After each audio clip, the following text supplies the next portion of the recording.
প্রগতি সরণির বাগদা থানা যেটা, অর্থাৎ গতকাল দুপুর 3:30 থেকে প্রায় রাত 3:30 একটানা গোলাগুলি চলে যে রাস্তাটি, এবং এই রাস্তাতেই স্থানীয় অধিবাসীদের সাথে আমি কথা বলেছি। তারা অনেকেই বলেছে অনেক মৃতদেহ রাস্তায় পড়েছিল, অনেক হতাহতের ঘটনা। আমরা আশেপাশে হাসপাতালে গিয়ে কথা বলেছিলাম, তারা জানালো যে 2 হসপিটালে প্রায় 600 থেকে 700 গুলিবিদ্ধ লোকজন তারা চিকিৎসা দিয়েছে। তার মধ্যে মৃত ঘোষণা দেওয়ার, যেহেতু বেসরকারি হাসপাতালগুলো দেয়নি ওইভাবে, কিন্তু প্রায়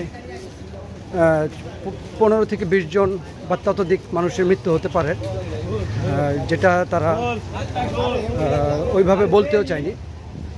আমরা জানি যে এই রাস্তাতেই মূলত গতকালকে সংঘর্ষের সূচনা হয়। মূল রাস্তা থেকে পুলিশ কাঁদানি গ্যাস নিক্ষেপ করলে উত্তেজিত জনতা পুলিশকে নিক্ষেপ করে ইট পাটকেল মারতে মারতে ভিতরের দিকে নিয়ে আসে।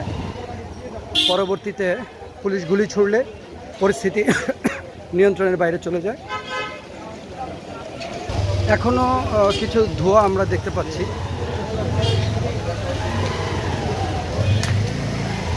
এবং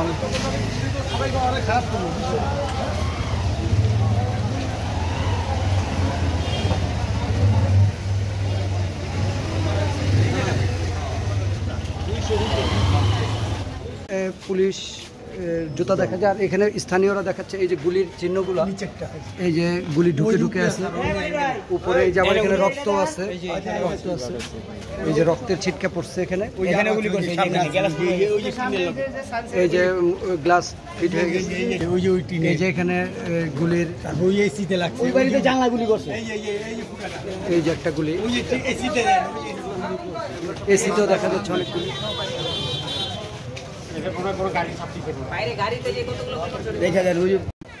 এখনো দেখতে পাচ্ছি মানুষজন, উৎসুক জনতা দেখছে, এই যে আগুন জ্বলছে।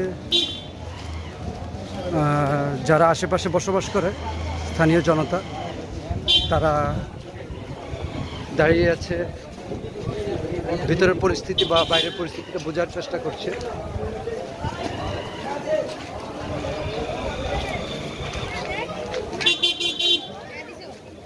এখানে তাদের বিভিন্ন ডকুমেন্টস নথিতে আগুন জ্বালিয়ে দেওয়া হয়।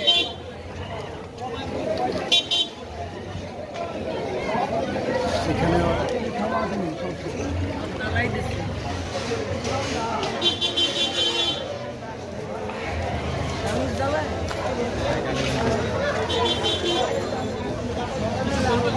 হচ্ছে তাদের বিভিন্ন পোশাক টোশাক পরে আছে।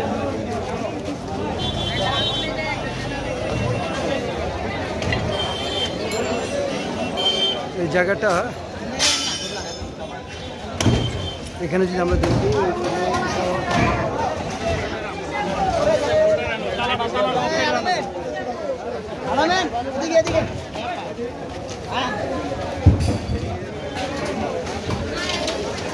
থেকে থানার ভিতরের অবস্থাটা আসলে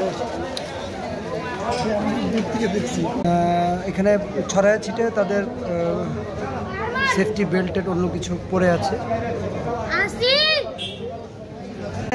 বিভিন্ন যারা উৎসুক জনতা বা স্থানীয় অধিবাসী আছে তাদের সামনেই দাঁড়ানো।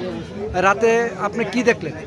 রাত্রে এখানে 8টা থেকে 8:30 নাগাদ এখান থেকে ওরা ডাইরেক্ট গুলি করছে। গুলি করানোর পরে এখানে মসজিদের সামনে 3-4টা মানুষ পড়া ছিল, ওদেরকে আনতে গেল, ওরা গুলি করতেছে। এমনকি সেনাবাহিনী আইসে, ওখানে ফায়ার করছে ওরা। সেনাবাহিনীকে গুলি, হ্যাঁ, ওদেরকে আসতে দিচ্ছে না, ওদেরকে আসতে দিতেছে না, ওরা অতর্কিতভাবে গুলি করতেছে। সাধারণ জনগণ বলতেছে আপনারা চলে যান, তবু চলে, ওরা গুলিই করতেছে। গুলি করার, এভাবে গুলি করার কারণটা কি জাতি জানতে চায়। আমরা একটা দৃশ্য দেখতে পাচ্ছি যে পুলিশের ড্রেস রেখে তারা পালিয়েছে, বাসায় পর্যন্ত গুলি করছে, বাসায় গুলি করতে করতে তারা, যারা এই বাসায় আসছিল এরা কি আশঙ্কা আছে। বিভিন্ন জায়গা থেকে আমরা যখন বের হয়ে যাচ্ছিলাম তখন চোখে পড়লো এই সাইনবোর্ডটি, যেখানে রাবার বুলেটের ঝাঁঝরা হয়ে গিয়েছিল এই সাইনবোর্ডটি।